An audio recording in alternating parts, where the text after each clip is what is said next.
Hello everyone, it's Kiwi here. I wanted to take a few minutes to show you a quick isometric pixel art tutorial. I've been working on this game for the Great Spring Game Jam that's hosted by Firith Studio, and it's the very first game that I've ever made on my own, and I'm making it in Godot, so it's been a lot of fun to play around with isometric art and learning how the Godot engine works. If you're interested in checking that out, then keep an eye out on the itch.io page for my submission. But anyway, let's get started. So you can use whatever you'd like to use to make pixel art, but I'm going to be using Pixel Edit because that's what I'm familiar with. So first of all, to make an isometric tile, you want to make a diagonal line that increases or decreases every 2 pixels. So in the end, you get this diamond shape that has 2 pixel wide steps, so to say, except for the very right and the very left pixel, which is only left 1. That way, when you line up the next tile on the side of it, it creates 2 pixels and it's a seamless flow. Now, my example here, my light source is coming from the top right, so the right side of my tile is going to be shaded lighter than the left side of my tile. This will create a 3D appearance instead of the tile looking flat on the screen. Now I'm just adding a couple grass pixels hanging down so that the grass looks more organic and looks kind of like it's growing over the side of the tile. And I realized my canvas was way too small when I started out, so I went ahead and just made it bigger. And now I'm just adding an outline around the grass and the block itself.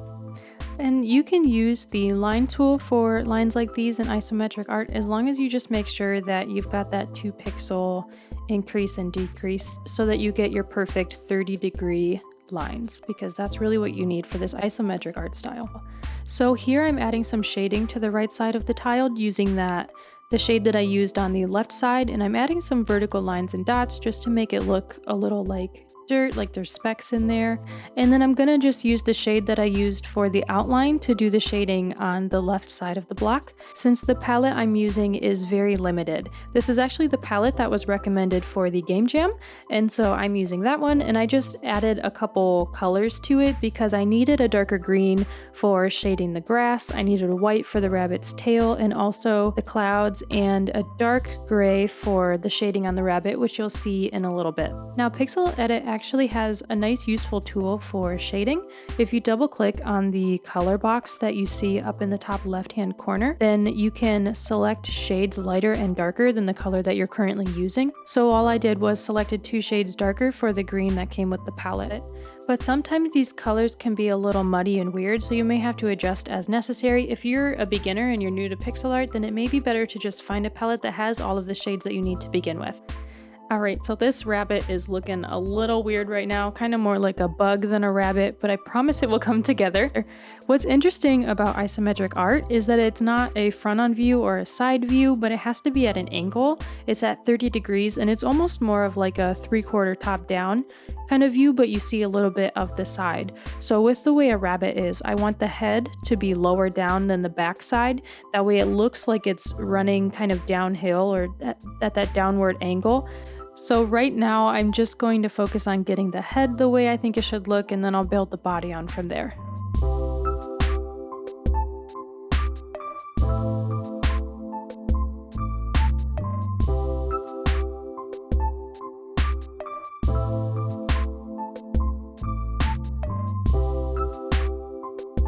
Alright, now it's coming together. It's looking like a bunny.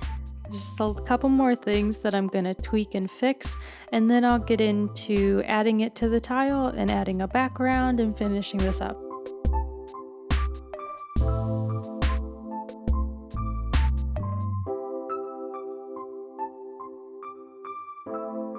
Alright, we are ready to incorporate these. Now I do want to mention that I made the rabbit on a different layer than my ground tile.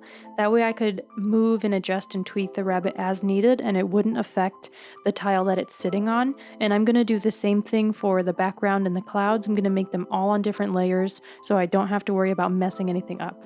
Another thing I want to mention is that the kind of shading I'm using for this style is mostly just putting a shading pixel in the corner, and where I have two outline pixels that create a corner, I typically put a shading pixel there. You'll notice there's a couple places where I broke this style, such as the top of the knee and the top of the ears. If this were actually a 3D object, that is where the light would be hitting because those are high points, so I'm not going to add a darker shade there.